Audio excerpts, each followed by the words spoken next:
It's Wasted Weekend again.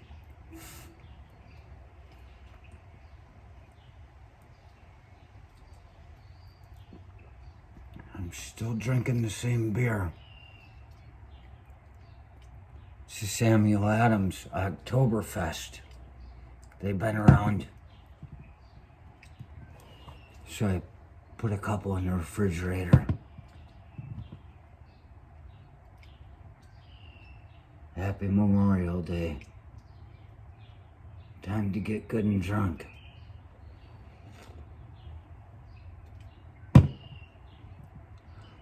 They tried to make Memorial Day the biggest drinking night of the year, but they found everybody just ended up crying till they couldn't stop at the end of it all, and didn't want to come back again next year. So they moved it to Thanksgiving.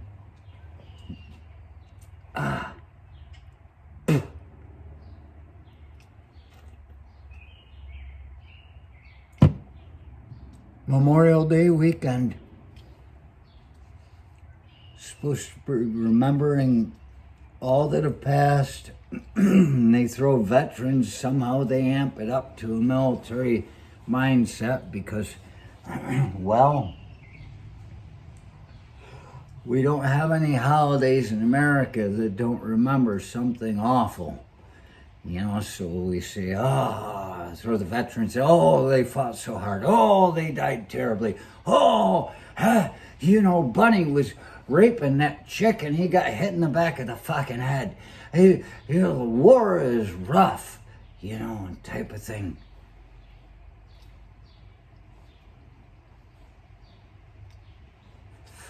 Not all soldiers are bad. Some of them are pretty good. I know a few, but I knew a few of those that weren't so good either. And I knew a few of those that were just great people by being great people. Nothing to do with the job itself type of people as well. And I can remember many of the people that I was in with and that are associated in some way or another. And I want to respect them. That's one of my favorite things. To be diplomatic in the military as an underling, you're supposed to say, with all due respect for rank and time and service. And then you're supposed to give that respect for rank and time and service, and then say what you feel about something. So I always thought it was funny, the idea, when I consider your rank and your time and service, you spent all this time here to get here, how did you do it, or why is never questioned in their statement. In mine, I always question why, because you were dumb enough to bang the first chick that you wrote in basic training, and now you're stuck here. Oh boy, Victoria's home, and I was about to talk about dead people. She's gonna pull in. Watch this. She didn't even tell me she was coming. I'm about to talk about Jimmy Nedwick, though. Look at her. She's always smiling. Oh, look at her. There she is. Oh, baby. It's Memorial Day. It's Wasted Weekend. I was about to talk about all the people that I knew that died in the military. Hi. Friends and people that I couldn't stand as well. It's going to be fun.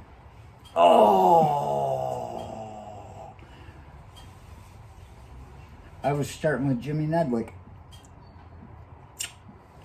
I got beer all over my stash.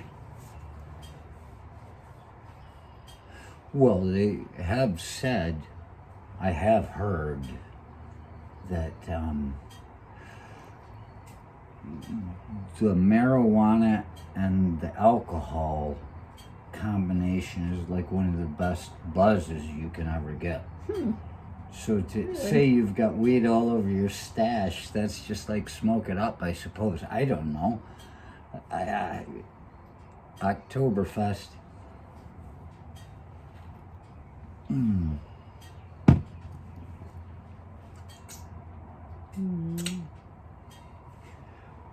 I'll tell you all the stories later, unless you, yeah, or you, look at this, look at her.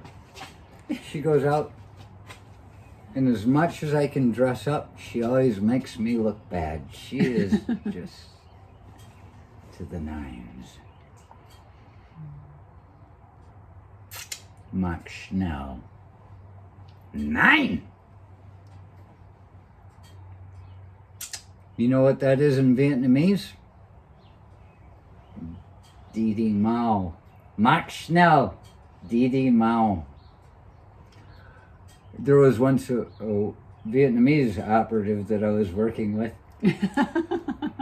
It's true. Yeah? And, yeah, after seeing so many Vietnam movies where they're always saying, "Ba-da-da-da-da-da-da-da-da, Didi Mao!" And I learned that meant move fast. You know, it's like shooting at somebody's feet in a Western movie.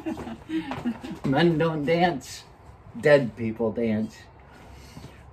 The dead don't dance? Wasn't that the name of a band?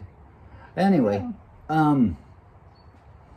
yeah. So this Vietnamese woman, I looked at her, she was like, she was hurried, she had to go really fast. And I just, because I know it from the movies, I looked at her and I knew it when I was saying it, this is terrible. But I said, Didi Mao! Making fun of the movies the way they do that. And she looked at me, she says, yes! And I was like, oh, that was a close one. Because I didn't know I was about to be an HR victim. Oh, gosh. Until I was already saying it. I was like, oh, shit. Anyway. Oh, my gosh. Didi Mao. See, I can say move fast in at least 3 languages. Yeah. Right off the top of my head, Max Schnell. I'll have to remember it for the Ovenfest 10K. Oh. I'll yell at you from the crowd. Didi Mao! And it brings up not post-traumatic stress disorder, but good fond memories. Okay. Okay, baby. I know you probably gotta get yourself around. I love you. I'm gonna show you your surprises in a little bit. Oh. Okay. I got more surprises today. It's just regular stuff. I love you. Jimmy Nedwick. He's somebody that in a cassette case he had given me his phone number when he got out. Jimmy Nedwick was a stump jump. See that? She always makes my cigarette go out. So much fire. Not enough oxygen for all that fire.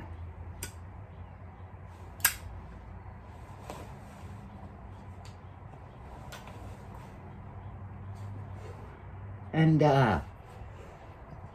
well,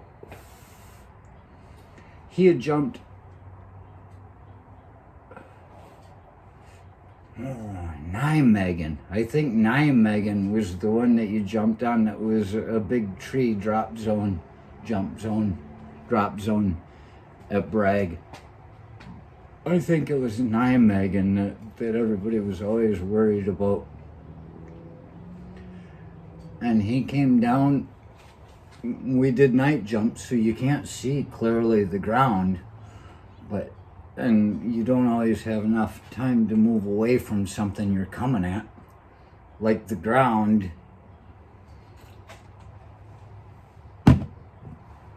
And he landed on a stump, and it broke his neck. They called him zipper neck, not behind his back, just he was zipper neck. because he had to have surgery on his neck. And he had stitch marks all up and down it, like spikes. He got his because he was stabbed in the back of the head with a broken beer bottle with a civilian that somebody let into the building one night. But Jimmy's, they were surgical, they weren't stitch marks random from a broken beer bottle stuck in the back of your neck. But he said he had constant pain. And he was on, some kind of profile, so he didn't have a bunch of stuff he had to do. He didn't have to show up to run and things. And, his orders finally came through. He was just there for a long time. He said he was in constant pain, and that's why he drank so much. He drank hard liquor. And he'd be drinking it in the morning I think he must have been out processing at that point, but I remember him with a bottle of whiskey one morning. And I'm like, wow. I mean, if I were a whiskey drinker, I'd be drinking whiskey in the morning too.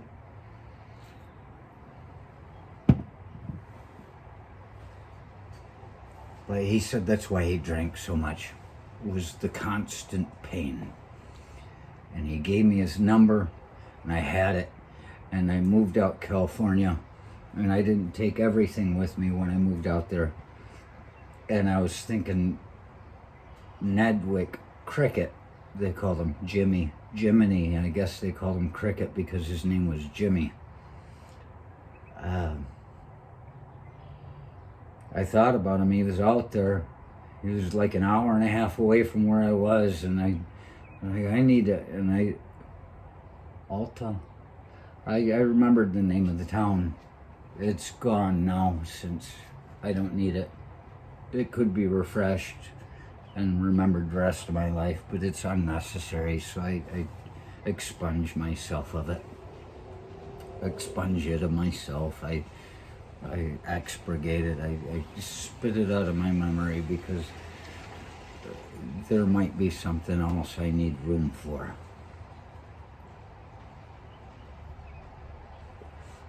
But I was thinking about him in like September or something. I went back to my parents for Christmas in Michigan, and I went downstairs and I found the cassette tape that he had his phone number. I had his phone number stuck into.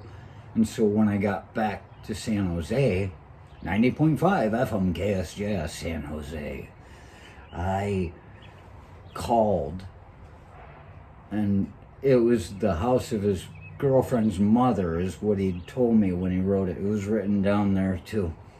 And I say, I'm looking for Jimmy Nedwick. And she's like, what?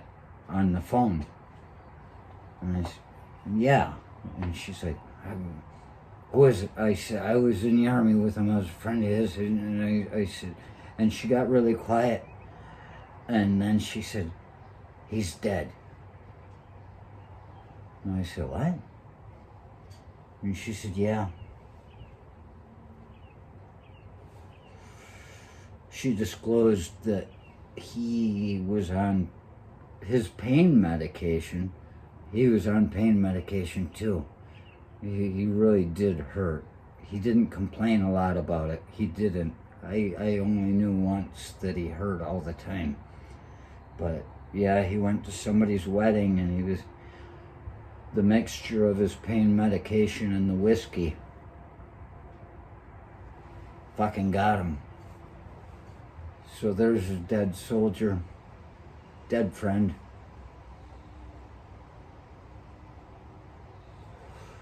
He didn't go to war, but he deserves a flag on his grave. Good person. And then there were other people that I knew there, like Chanicola and Staff Sergeant Pinkney. Those are people. Jimmy was the first one I knew that had died, and then over the years, as I was in touch with people occasionally, they like telling you all the news, you know. So Chanacolo was a little prick. Coke. He had a tattoo that said Coke. He's just a little prick. Loud mouth talking. Actually, once I was surprised. He had said to me, I found these sunglasses. You want them? And I was like, why is this little prick being nice to me? I never trusted him from the moment I met him. And I looked, and they were cat-eared, whatever you call it, the ones that go around your ears, Varney or some kind of high-class damn pair of glasses. And I was like, well, yeah, I like them. So I took them. And then I went skiing in Asheville or something. And whatever the hell, and they were great for that because they just stay on your head. I can get back, and I'm wearing them one day, and actually Jimmy Nedwick, he says to me, he looks, he says, those are my glasses. I said, what are you talking about? He said, I lost those glasses. He said, those were mine. And I didn't doubt Jimmy, and actually to this day I regret, because I'm not a fucking rat. I wasn't anyway. Right now I'll cover my ass. You have to. Because if you can't cover your ass, who else is gonna? The guy you're covering for? No. You gotta cover your ass, man. If you're good at it, you'll never have to fucking talk to anybody about it at all. That's the secret to good life, is covering your ass so well that nobody ever questions you. There aren't that many people that can do that.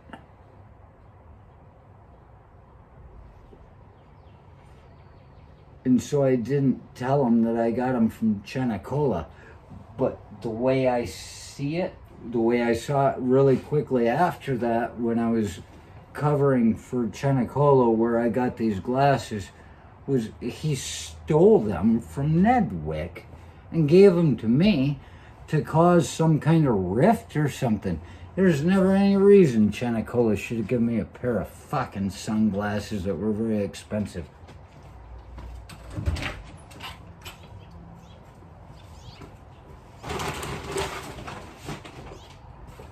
That's okay, he got his. Because talking to people afterwards, they said, after I'd been out, they said that Coke there had gotten out, and he was trying to do some kind of drug deal that went bad. I guess that's what you call it. Had a drug deal going bad, and he got gut shot and died of it. I'm so thirsty. I'm so thirsty. Can anybody get me a Coke? So there's a good story about veterans dying. He had it coming. And then who have you got next? Staff Sergeant Pinkney. Just a prick. Just a fucking... I'm sure his PT scores were always atrocious. He was just a useless prick that would just yell a lot. And he goes, shut the fuck up. I don't even know you. Any more than you know me. And I don't want to know you any more than I want you to know me. You fucking prick. And you just sit there and go, yeah, you'll get yours. You'll get yours. And I didn't really even think that way back then. I just knew it.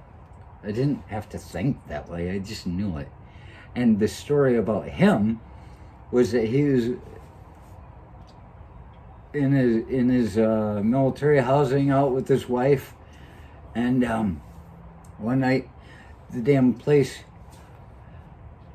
it burned to the ground, and she made it out, but he was, his body was found in the bed. I just get the feeling, see that? Another Memorial Day fucking memory. A fucking Memorial Day, what do they call it? Success story. I get the feeling that she probably went bang, hit him in the head about 3 times in bed, lit the place on fire, and walked out. How is it that the wife gets out and the guy's found in bed and when the house is burning down? So, yeah, that, you know, you can say that's a terrible story, but I think that's one of the most wonderful stories of all. This is a success story for all of us. This sits there and we look at it and we say, so I wasn't the only person in the world that thought he was a prick. Huh. Who's that? And gosh, I hate to throw all these people in. I hope, no, I'm not going to go so far as to do that. I was about to talk about somebody else. But then we end with Major Temple, who became the chief of the Army Corps of Engineers, working on the Pentagon. I thought he was Lieutenant General, but from what I've seen looking into it, again, Major General. So that, I guess, if you're going to be an engineer in the military, the highest rank you'll ever end up with is like a 2-star. He did it. He ran the whole damn United States Army Corps of Engineers. They work on rivers and bridges, and they are the infrastructure. And he's one of these people that should have been in the military because he did it right. Smart man that cared about things just moving along in a direction instead of just bitching, you know. That's why he's better than all of us.